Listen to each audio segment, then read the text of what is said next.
ఎవరికైతే రక్షణ ఉందని భ్రమించారో ఆ రక్షణ శిక్షించే అధికారం ఉందని వారు అనుకున్నారు. వారు చేతిలో పైకి ఓసీలు బీసీలు కానీ దారుణంగా వారి హింసకి దొంగ కేసులకి ఇక్కడ గురైన మాట వాస్తవం. సో కాబట్టి అటువంటి హింసలకి ఇంకెవరు మా బీసీ సోదరులు కానీ ఓసీ సోదరులు కానీ ఎస్సీ సోదరులు కానీ ఎవరో కూడా గురవరు. ఎస్సీలుగా చలామణి అవుతూ క్రిస్టియానిటీ తీసుకొని ఈ రకంగా కేసులు పెట్టి హింసించు వారికి ఆ రకంగా హింసించడం కుదరదు అనేదే నేను నిన్న ఒక టీవీ ఇంటర్వ్యూలో 1-2 టీవీ ఇంటర్వ్యూల్లో కూడా చెప్పడం జరిగింది.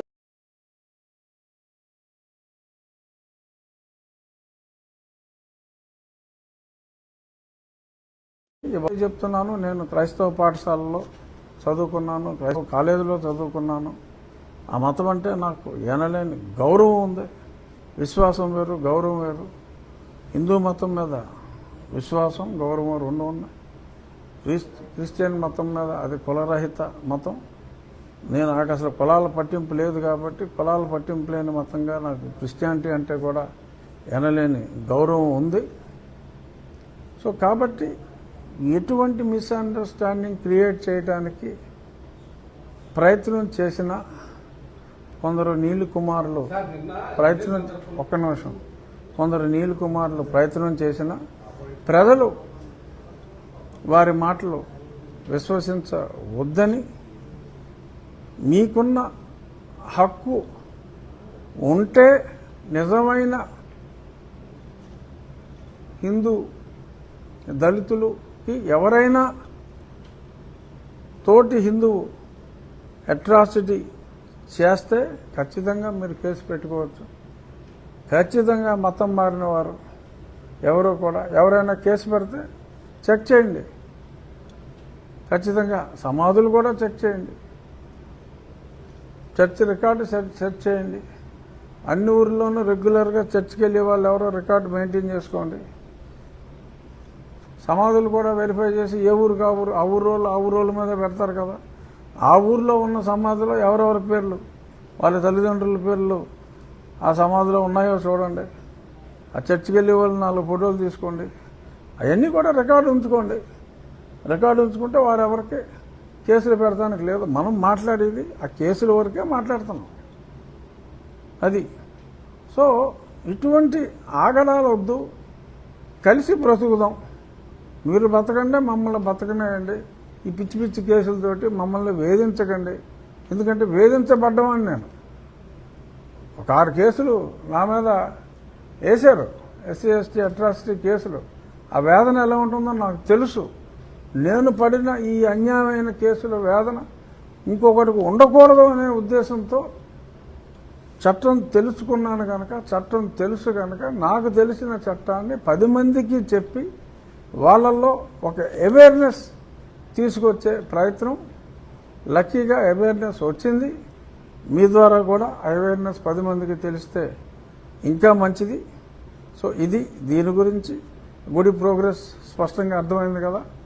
ముందుకెళ్తున్నాం.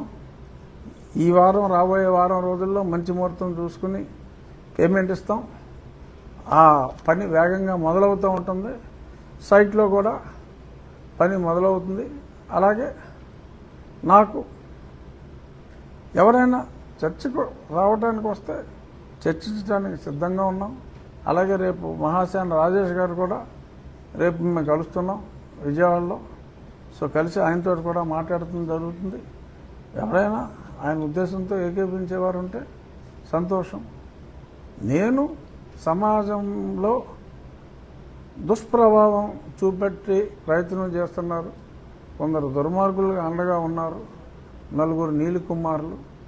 ఆ నీలి కుమారులతో జాగ్రత్తగా ఉండాలి అంటున్నాను. ఇంకొకటి, వాళ్ళు పోటీ చేయటం హిందువుగా పోటీ చేస్తూ ఉంటారు. దళిత క్రైస్తవుల హక్కుల కోసం పోరాడుతూనే ఉంటారు. దళిత క్రైస్తవుల హక్కుల కోసం పోరాడేది ఎవరో దళిత క్రైస్తవులేగా పోరాడతారు, అంతేగా. నేనేమో హిందువుని అంటాడు. ఎలక్షన్లో పోటీ చేసినప్పుడు ఎఫిడవిట్ ఇది, ఉద్యోగానికి అప్లై చేసినప్పుడు ఎఫిడవిట్ అది, ఆ పోరాటమేమో ఇది, వెళ్ళేదేమో చర్చు. హిందూ మతాన్ని తిడతారు, హిందూ ధర్మాన్ని తిడతారు, హిందువుని అంటారు. అసలు క్యారెక్టర్ ఉందా? అసలు ఏంటి నీ క్యారెక్టర్? నువ్వు హిందూ మతాన్ని తిడతావా? హిందూ దేవుళ్ళని తిడతావా? మన సిద్ధాంతాన్ని తిడతావా? ఓకే, క్రిస్టియానిటీలోకి వెళ్ళిపోయావు, అయినా తిట్టకూడదు. నేనేమన్నా యేసుక్రీస్తుని ఎప్పుడైనా అపవిత్రంగా మాట్లాడానా? ఎప్పుడు మాట్లాడలేదా? మీరెందుకు మా దేవుళ్ళని అపవిత్రంగా మాట్లాడుతూ మళ్ళీ వార్నింగ్లు?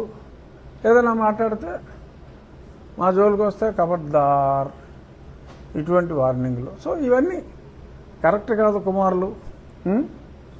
మారండి, మారకపోతే జనం మారుస్తారు. సో కుమారుల గురించి ఎంతకన్నా మాట్లాడదలుచుకోలేదు.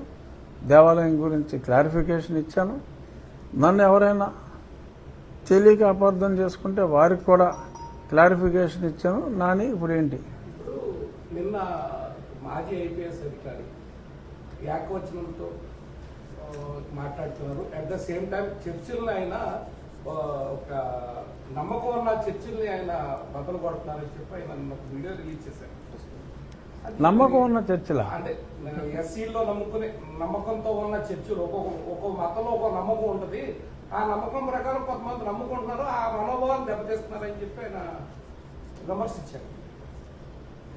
ఈ యాక్టివిటీతో మాట్లాడతారు, అందరినీ అగ్రకుల అహంకారంతో మాట్లాడతారని చెప్పి ఆయన ఒక సోషల్ మీడియాలో వీడియో రిలీజ్ చేశారు.